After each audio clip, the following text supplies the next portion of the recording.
Assalamualaikum warahmatullahi wabarakatuh.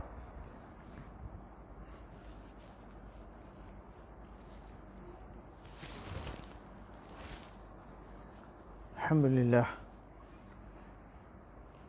kita berjumpa lagi malam ini. Alhamdulillah dalam pengajian penawar bagi hati, insyaAllah. Tuan-tuan yang dah masuk, minta komen suara kedengaran jelas ke tidak sebelum kita mulakan sambungan penawar bagi hati, insyaAllah. Tuan-tuan komen di mana, dari mana, dan suara jelas ke tak jelas. Tuan-tuan yang dah masuk, dah dapat link, masukkan link dalam grup masing-masing. Dan juga tag nama kawan-kawan kita. Kerana pengajian akan dimulakan sebentar saja lagi, insyaAllah ta'ala. Tes suara, Masya Allah. Saidi Salim, suara daripada Stew macam mana? Suara jelas, Alhamdulillah. Kalau jelas, kita boleh mulakan sekarang, insyaAllah. Ambil link, masuk dalam grup, insyaAllah. Bismillahirrahmanirrahim. Alhamdulillah wa kafa. Salamun ala ibadillazi astafa. Amma ba'du, fa'udzubillahi minasyaitanir rajim. Bismillahirrahmanirrahim. وما بكم من نعمة فمن الله سبحان ربك رب العزة عما يصفون وسلام على المرسلين والحمد لله رب العالمين اللهم صل على سيدنا محمد وعلى آل سيدنا محمد وبارك وسلم اللهم صل على سيدنا محمد وعلى آل سيدنا محمد وبارك وسلم اللهم صل على سيدنا محمد وعلى Ali Sayyidina Muhammadin wa barik wa sallim. Alhamdulillah, kita mulakan pada kitab Jawi muka surat 80 bab yang kelima pada menyatakan syukur, insyaAllah. Bab yang kelima pada menyatakan syukur, muka surat 80. Qala al-muallif rahimahullah ta'ala wa nafa'ana bi'ulumihi fid darain. Berkata penyusun kitab Syekh Abdul Qadir Mandili rahimahullah ta'ala wa nawwarallahu marqadah. Ketahui olehmu, wahai penuntut ilmu sekalian, bahawasanya syukur itu memalingkan oleh hamba akan segala barang yang memberi nikmat Allah Ta'ala dengan dia atasnya hamba, daripada pendengar dan pelihat dan kaki dan tangan dan lainnya, kepada barang yang dijadikan dia kerananya. Jadi di sini musannif penyusun kitab memberi takrif, pengenalan apa itu syukur. Maka kata penyusun kitab, syukur itu adalah memalingkan oleh hamba akan segala barang yang memberi nikmat. Jadi apa saja nikmat Allah Ta'ala kurniakan kepada kita, contohnya mata untuk melihat, telinga untuk mendengar, kaki, tangan dan sebagainya. Jadi dengan tujuan apa Allah Ta'ala kurniakan mata tadi, dengan tujuan apa Allah Ta'ala kurniakan telinga tadi, kaki tadi, tangan tadi, atas tujuan apa Allah kurniakan, atas tujuan itu kita gunakan, maka itulah dinamakan syukur. Seperti memalingkan ia hamba akan pendengarnya, pendengar di sini mana telinganya, kepada mendengar Quran dan hadis, dan juga ilmu yang memberi manfaat. Contoh, seorang hamba tadi memalingkan telinga dia tadi daripada mendengar lagu, daripada mendengar perkara-perkara yang melarakan, dia gunakan kepada mendengar Al-Quran dan hadis, dan juga ilmu yang memberi manfaat. Macam malam inilah tuan-tuan gunakan telinga dan sebagainya untuk mendapatkan ilmu, mendapatkan ilmu. Jadi malam ini tuan-tuan sedang praktis nikmat telinga, nikmat mata ni dengan tujuan apa Allah jadikan, tuan-tuan guna untuk tujuan tersebut. Jadi tuan-tuan telah menyempurnakan sebahagian daripada makna syukur. Alhamdulillah. Dan seperti memalingkan ia akan kakinya kepada berjalan ke masjid. Contoh kaki Allah Ta'ala bagi kepada kita, kita guna untuk pergi masjid, pergi untuk menuntut ilmu dan sebagainya. Dan kepada mengerjakan haji, kaki kita gunakan untuk tujuan umrah dan haji. Dan seperti memalingkan ia akan tangannya kepada memerangi kafir kerana meninggikan agama Islam. Kita guna tangan kita ni daripada kita melakukan maksiat dengan tangan kita, kita palingkan tangan kita dengan kita berjuang di jalan Allah, memerangi jihad bil qital, berjuang memerangi kafir yang melawan Islam. Untuk apa? Li'ila kalimatullahi fil ard, untuk meninggikan agama Allah Ta'ala, agama Islam. Dan bahawasanya syukur itu setinggi-tinggi pangkat. Syukur ini adalah setinggi-tinggi pangkat. Pangkat yang paling tinggi adalah syukur. Lebih tinggi daripada apa? Lebih tinggi ia daripada sabar, sebelum ini kita belajar. Lebih tinggi daripada zuhud, khauf dan lainnya. Kerana apa? Kerana syukur itu dimaksudkan dia pada dirinya. Kerana syukur itu bandingannya dalam diri dia sendiri. Dia tidak ada bandingannya dengan orang lain. Berbanding dengan bersalahan dengan sabar, dimaksudkan daripadanya akan mengerasi hawa nafsu. Sabar ni dimaksudkan dengan sabar adalah kita nak paksa hawa nafsu kita supaya kalah, supaya agama syariat menang. Dan bersalahan khauf, maka iaitu dimaksudkan daripadanya akan menghalau akan yang takut itu. Demikian juga khauf itu, bandingan khauf itu adalah untuk menghalau dengan apa yang kita takut. Daripada kita takut kepada dunia, kita nak palingkan kepada takut kepada Allah Subhanahu Wa Taala. Menghalau akan yang takut itu kepada segala pangkat yang dimaksud. Dan bersalahan zuhud. Zuhud pula, maka iaitu dimaksudkan daripadanya zuhud akan lari daripada dunia yang melalaikan daripada Allah Ta'ala kepada yang maksud, yakni kepada Allah Ta'ala. Zuhud pula kita nak ejah yang mana diri kita sebelum ini cenderung kepada dunia, cenderung kepada harta benda, kita nak palingkan daripada cenderung kepada selain Allah kepada Allah Subhanahu Wa Ta'ala. Itu dinamakan zuhud. Maka kerana syukur itu dimaksudkan pada dirinya sendiri, tiada putus ia syukur dalam syurga. Disebabkan syukur ni dia tidak ada bandingan dengan apa, malah dia ada bandingan dengan diri dia sendiri. Dia adalah hati dia sendiri, maka syukur ini tidak putus sampailah masuk syurga. Maknanya kata dalam syurga nanti pun manusia masih meneruskan amalan syukur ni. Duk puji Allah. Pujian pada Allah akan berterusan dalam syurga. Ingat pada Allah akan berterusan pada dalam syurga. Syukurnya Allah Ta'ala kurniakan aku bidadari. Syukurnya Allah Ta'ala kurniakan aku nikmat-nikmat segalanya dalam syurga Allah Ta'ala. Dan tiada ada dalam syurga itu khauf dan zuhud dan sabar. Adapun khauf tak ada dah dalam syurga nanti. Sabar tak ada dah dalam syurga nanti. Zuhud tak ada orang nak berzuhud dah dalam syurga nanti.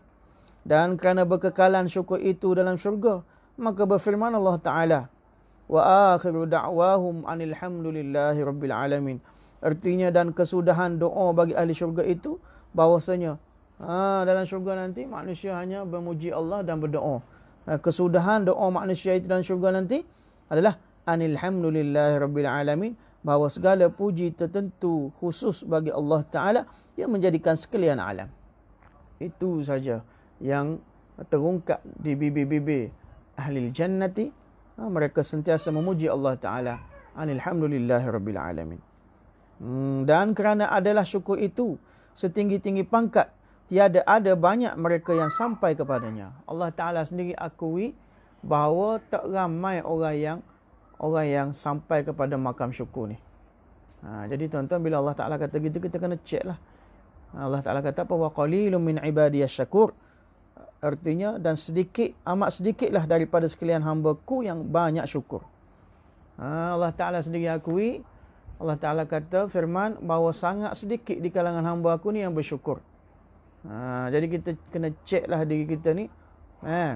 Kita ni adakah hamba Allah yang sangat bersyukur ataupun sedikit syukur kita. Kalau Allah Ta'ala kata golongan yang qalil, golongan yang sedikit saja bersyukur pada Allah Ta'ala, takut-takut kita termasuk dalam golongan yang qalil, yang sedikit itu, dan takut-takut kita masuk dalam golongan yang kafir, golongan yang banyak yakni golongan majoriti yang banyaknya tidak bersyukur pada Allah Subhanahu Wa Taala. Kerana syukur-syukur ni adalah amrul qalbi. Dia adalah urusan hati. Bila urusan hati, dia kena latih lah. Sifat syukur ni kena latih daripada kecil lagi. Kalau ada anak, kena latih. Anak berterima kasih kepada kita. Kenapa? Man lam yashkurin nas, lam yashkurillah. Kata Nabi SAW, barang siapa yang tidak mensyukuri manusia, hakikatnya dia juga tidak mensyukuri Allah Subhanahu Wa Taala. Dan siapa yang tidak berterima kasih kepada pertolongan manusia, kepada pemberian manusia, hakikatnya dia tidak bersyukur, tidak berterima kasih kepada Allah Subhanahu Wa Taala. Sebab itulah perkara syukur ni kita kena latih, khususnya anak-anak yang masih kecil. Ungkapkan mereka supaya sentiasa menyebut jazakallah, jazakillah, terima kasih, thank you Allah dan sebagainya. Saya cerita dulu, Hadrat Syekhuna Syekh Zulfikar, semasa dia bersafar ke England ataupun US, di sebelah beliau ada wanita Mak Saleh, yang mana bersama wanita Mak Saleh tadi ada seorang budak mungkin umur 3-4 tahun. Jadi bila dah kapal terbang dah mendatar di atas awan, mak dia tadi keluarkan makanan, keluarkan sudu, maka dia suapkan butiran jagung ke entah apa, mungkin popcorn ke jagung ke, dia suap pada anak dia. Dan setiap kali suap, dia ajar anak dia, say thank you. Say thank you. Anak dia sekali suap, anak dia kata thank you mom. 2 kali suap, thank you mom. 3, maka Syekh duk bilang, dia kata hampir 17 kali aku duk tengok mak dia tadi suap sambil ucapkan kata supaya anak dia sebut tadi, thanks mom, thanks mom, 17 kali. Jadi syukur ni kena perlu latih. Kita sendiri pun kena latih, dan kita kena latih anak-anak kita supaya mereka menjadi orang yang berterima kasih kepada orang yang memberi, orang yang menolong, orang yang memberi sesuatu kepada kita. Kenapa? Kalau tidak, kita akan termasuk dalam golongan majoritinya tak bersyukur pada Allah Subhanahu Wa Taala. Sebab itu Allah Taala kata, wa qalilum min ibadiyasy syakur, artinya dan sedikit daripada sekalian hamba-Ku yang banyak syukur. Dan inilah syukur itu sebab bagi menambah Allah Taala akan nikmatnya bagi mereka yang syukur. Dan syukur ni pula dia jadi sebab Allah Taala tambah nikmat tadi. Nikmat yang Allah Taala bagi sedikit kepada kita, bila kita syukur, janji Allah Taala akan tambahkan nikmat kita. Dan firman Allah Taala apa? La in syakartum la azidannakum, artinya demi Allah, jika syukur kamu akan nikmatku, nescaya menambah aku akan kamu daripada nikmat tadi. Bila kita bersyukur, Allah Ta'ala tambah lagi nikmat. Dan lagi syukur itu menegah dan menolak akan siksa. Ini kelebihan-kelebihan syukur. Satu, Allah Ta'ala akan tambah nikmat. Yang keduanya, Allah Ta'ala akan menegah, mengelakkan daripada siksa dan azab Allah. Firman Allah Ta'ala, ma yaf'alullahu bi'azabikum in syakartum wa amantum. Artinya tiada memperbuat oleh Allah Ta'ala akan siksa kamu jika syukur kamu akan segala nikmatnya. Bila nikmat Allah Ta'ala kurniakan kepada kita, kita syukur pada Allah, Allah Ta'ala akan jadi sebab kita bersyukur itu, sebab Allah Ta'ala mengelakkan kita daripada mendapat siksa Allah Ta'ala. Dan ada bagi syukur itu pahala yang sangat besar. Kelebihan yang lain, bagi syukur itu dapat ajar pahala yang sangat besar. Kerana firman Allah Ta'ala, wa sayajzillahu syakirin, artinya dan selagi membalas Allah Ta'ala akan sekalian syukur. Allah Ta'ala akan balas bagi ganjaran banyak bagi mereka yang syukur akan nikmatnya Allah Subhanahu Wa Ta'ala. Dan sabda Nabi sallallahu alaihi wasallam, at-ta'imu syakiru bimanzalati as-saimi as-sabir, artinya orang yang makan yang syukur adalah ia menempati dan menyerupai orang yang puasa yang sabar. Jadi makam kedudukan dia sama saja. Orang yang diberi nikmat Allah Ta'ala, dia duduk makan, kemudian dalam masa yang sama hati dia syukur pada Allah Subhanahu Wa Ta'ala. Nikmat Allah Ta'ala bagi dia balas dengan kesyukuran pada Allah Subhanahu Wa Ta'ala. Jadi orang yang makan kenyang dalam masa yang sama bersyukur pada Allah Subhanahu Wa Ta'ala, dia adalah sama makam dengan seorang yang puasa, as-saimu as-sabir, seorang yang berpuasa dalam masa yang sama bersabar pada Allah Subhanahu Wa Ta'ala. Kenapa dia puasa? Kerana tak ada makanan ataupun tak cukup makanan, terpaksa dia berpuasa seharian dalam masa yang dia sabar di atas kurangnya ujian Allah Subhanahu Wa Ta'ala bagi kepada dia. Jadi makam kedua-dua ini adalah sama, iaitu orang yang makan dia bersyukur, sama makam dan kedudukannya dengan orang yang kurang makanan, dia puasa dan dia sabar kepada Allah Subhanahu Wa Ta'ala. Artinya bersamaan keduanya pada pahala yang banyak. Musannif penyusun kitab bagi tahu dari segi pahala kedua-duanya dapat pahala yang sama. Dan adalah Rasulullah sallallahu alaihi wasallam menangis di dalam sembahyang tahajudnya. Satu kali Nabi sallallahu alaihi wasallam dalam sembahyang tahajud Nabi menangis terisak-isak. Maka bersembahlah Siti Aisyah kekasih yakni isteri baginda Nabi sallallahu alaihi wasallam. Aisyah tanya, dan apa sebab engkau menangis? Dan sesungguhnya telah mengampuni Allah Ta'ala bagi engkau akan barang yang terdahulu daripada dosa engkau dan barang yang terkemudian. Aisyah kata, ya Rasulullah, apa ni menangis? Kenapa kamu menangis? Qad ghafarallahu lakum ma taqaddama wa ma ta'akhara. Sesungguhnya Allah Ta'ala telah ampun segala dosa-dosa kamu, hak baru, hak lama, hak telah lepas, hak akan datang, hak telah lepas. Allah Ta'ala ampun dosa kamu, maksum ya Rasulullah. Kenapa kamu masih menangis dalam tahajud kamu? Maka bersabda Nabi SAW, maka adakah tiada ada aku hamba yang banyak syukur? Nabi kata, afala akunu ibadan syakura? Tidakkah aku perlu menjadi hamba yang bersyukur? Maknanya Nabi menangis dalam solat. Nabi terkenangkan akan nikmat Allah Subhanahu Wa Taala yang banyak yang Allah Taala kurniakan kepada baginda sehingga mengalirkan air mata baginda. Jadi menangisnya Nabi tadi bukan kerana banyak dosa, tapi menangis Nabi kerana banyak syukur. Perasaan syukur yang keluar dari kedalaman hati Nabi SAW menyebabkan mengalirnya air mata Nabi SAW. Afala akunu ibadan syakura? Tidakkah aku menjadi hamba yang bersyukur? Kata Nabi kepada Aisyah. Menceritakan akan hadis ini oleh Ibn Hibban dalam sahihnya, dalam sahih Ibn Hibban.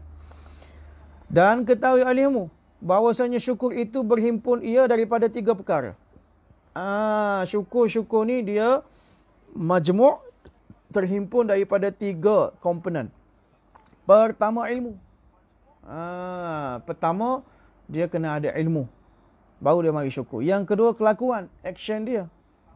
Ketiga, pekerjaan, af'al dia. Adapun ilmu, dari segi ilmu apa perlu kita buat? Adapun ilmu maka bahawa mengetahui engkau akan bahawasanya segala nikmat itu daripada Allah Ta'ala.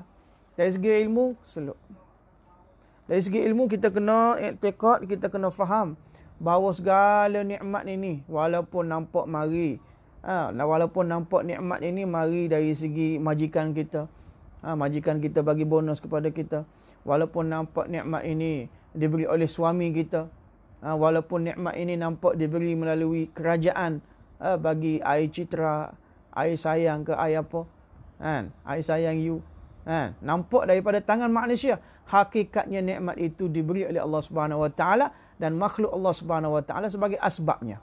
Jadi dari segi konteks ilmu kita kena faham segala nikmat ini faminallah, datang daripada Allah Subhanahu Wa Taala. Itu dari segi ilmunya. Tiada ada ia daripada yang lain daripadanya.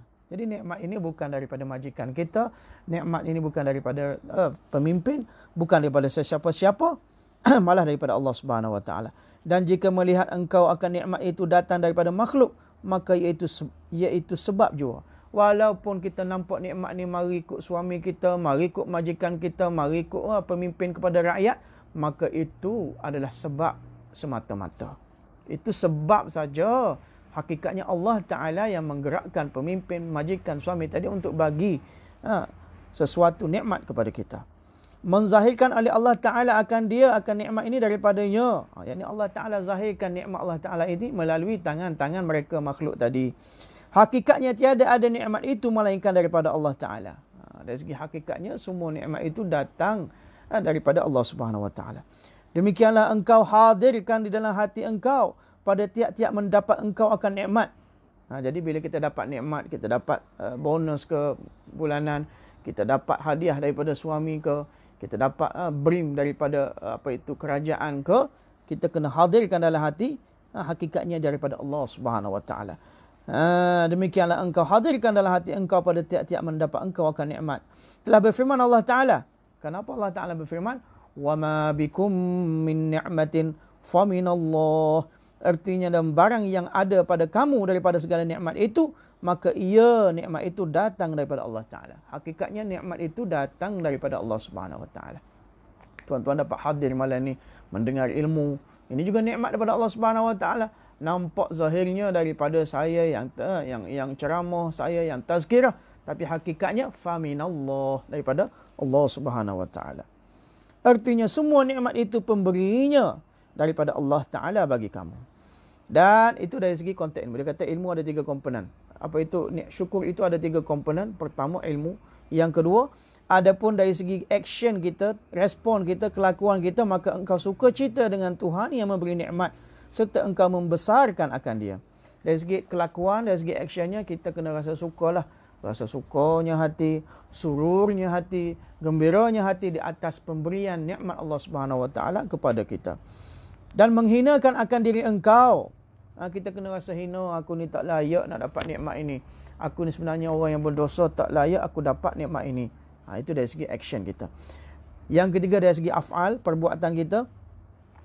Dan adapun pekerjaan, maka iaitu bahawa engkau pakai segala nikmat itu pada yang disuruh Allah Ta'ala, tiada pada yang dilarangnya. Ini dari segi maksud syukur yang sebenar, syukur af'al.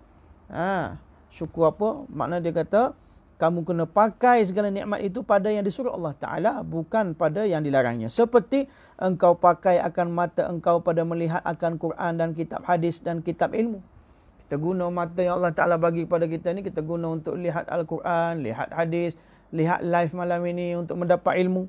Itu konteks syukur yang sebenar. Yang memberi manfaat. Dan jangan engkau pakai akan dia pada melihat yang haram. Jangan kita guna mata kita melihat apa yang diharam Allah Subhanahu Wa Taala. Orang lelaki jangan melihat wanita bukan mahram. Begitu juga perempuan jangan melihat lelaki bukan mahram. Jangan melihat maksiat-maksiat. Kita elakkan mata daripada guna terhadap apa yang Allah larang daripadanya. Itu makna konteks kita bersyukur dari segi af'al. Seperti perempuan ajnabiyah. Yang ini lelaki jangan melihat perempuan ajnabiyah. Artinya perempuan yang bukan muhram engkau dan bukan isteri engkau. Maknanya jangan melihat selain daripada isteri-isteri kamu. Duk lihat perempuan yang ghair mahram kamu, yang boleh kamu kahwini. Dan bukan sahaya engkau. Tengok isteri kamu tak apalah, hamba sahaya kamu tak apa. Dan seperti engkau belanjakan harta engkau pada nafkah anak bini engkau.